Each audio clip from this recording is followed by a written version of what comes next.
Assalamualaikum warahmatullahi wabarakatuh. Perkenalkan, nama saya Agnia Faris dengan NIM 21010808812 dari Lokal B, Pendidikan Islam Anak Usia Dini. Di sini saya ingin menjelaskan tentang disleksia atau kesulitan belajar pada anak. Adapun pembahasan yang akan dibahas, yang pertama pengertian disleksia, yang kedua tanda-tanda anak mengalami disleksia, yang ketiga cara mengatasi disleksia pada anak, dan yang terakhir strategi guru untuk menumbuhkan motivasi belajar siswa.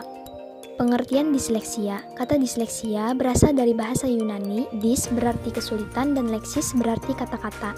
Dalam arti sempit, disleksia seringkali dipahami sebagai kesulitan membaca secara teknis. Dan dalam arti yang luas, disleksia berarti segala bentuk kesulitan yang berhubungan dengan kata-kata, seperti kesulitan membaca, mengeja, menulis, maupun kesulitan untuk memahami kata-kata. Jadi, disleksia adalah suatu gangguan belajar yang ditandai oleh kesulitan membaca. Tanda-tanda anak mengalami disleksia.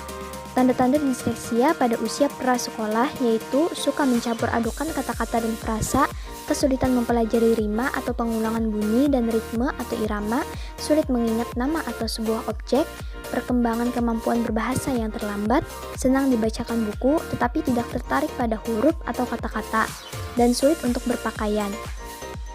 Adapun cara mengatasi disleksia pada anak, yang pertama menggunakan media belajar. Anak disleksia cenderung lebih mudah memahami sesuatu dengan gambar. Untuk itu bisa menggunakan media belajar berupa gambar untuk membantu memudahkan dalam mengenalkan huruf, membedakan huruf, hingga akhirnya anak disleksia mampu membaca dan menulis dengan lancar. Yang kedua, tingkatkan motivasi belajar pada anak. Meningkatkan motivasi belajar pada anak bisa dilakukan dengan membacakan sebuah cerita atau dongeng, kemudian memberitahukan segala manfaat dan keuntungan yang bisa diperoleh dengan membaca dan menulis. Dengan demikian, anak akan termotivasi dan terdorong untuk bisa membaca dan menulis sendiri. Yang ketiga, tingkatkan rasa percaya diri pada anak. Meningkatkan rasa percaya diri pada anak disleksia juga merupakan salah satu cara mengatasi kesulitan belajar pada anak. Dengan mengembalikan dan meningkatkan rasa percaya diri pada anak, akan membuat anak disleksia memiliki semangat belajar yang lebih tinggi untuk mengatasi kesulitan belajar yang dialaminya. Yang keempat, jangan pernah menyalahkan anak atas kondisi yang dialaminya. Beberapa orang tua yang tidak siap memiliki anak dengan disleksia cenderung menyalahkan anak karena kondisi yang dideritanya.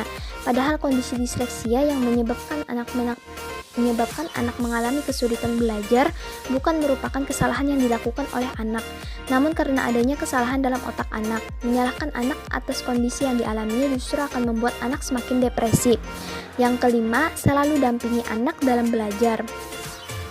Dengan selalu melakukan pendampingan dalam belajar pada anak akan lebih mengingat apa yang dipelajarinya. Selain itu, pendampingan belajar secara rutin juga dapat meningkatkan rasa percaya diri dan meningkatkan motivasi anak untuk selalu belajar.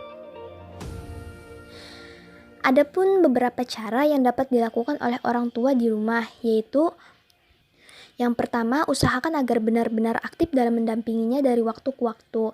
Penderita disleksia setiap saat akan menemukan kesulitan-kesulitan, dan bila kita biarkan mereka mencari jawabannya sendiri, maka mereka akan menemukan kegagalan demi kegagalan, dan keadaan tersebut akan memperburuk penyimpangannya.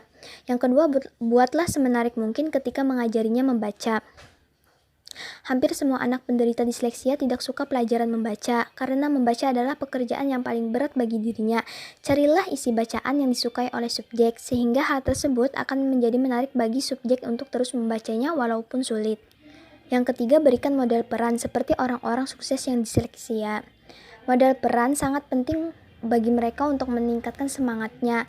Contohnya seperti Orlando Bloom, Jackie Chan, MC Dreamy, atau yang lainnya. Ini adalah tokoh-tokoh yang sukses dalam disleksia.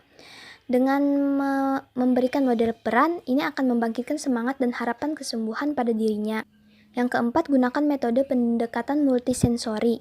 Mengajar mereka dengan pendekatan multisensori akan sangat membantu proses recovery-nya. Dan yang kelima, yaitu memberikan dorongan untuk mengembalikan kepercayaan dirinya. Penderita disleksia akan cenderung menghabiskan waktunya untuk mencari cara dalam usahanya untuk menguasai sejumlah materi pelajaran, seperti membaca, menulis, dan hitung-hitungan. Perjuangan ini hanya akan tetap bertahan apabila kepercayaan dirinya terus terjaga. Adapun strategi guru untuk menumbuhkan motivasi belajar siswa, yang pertama, menjelaskan tujuan belajar kepada peserta didik secara jelas dan terukur. Memberikan hadiah membuat saingan atau kompetisi, memberi pujian, memberi hukuman, membangkitkan dorongan pada anak, membentuk kebiasaan belajar yang baik, membantu kesulitan pada siswa, menggunakan metode yang bervariasi, dan menggunakan media belajar. Demikian penjelasan dari saya. Wassalamualaikum warahmatullahi wabarakatuh.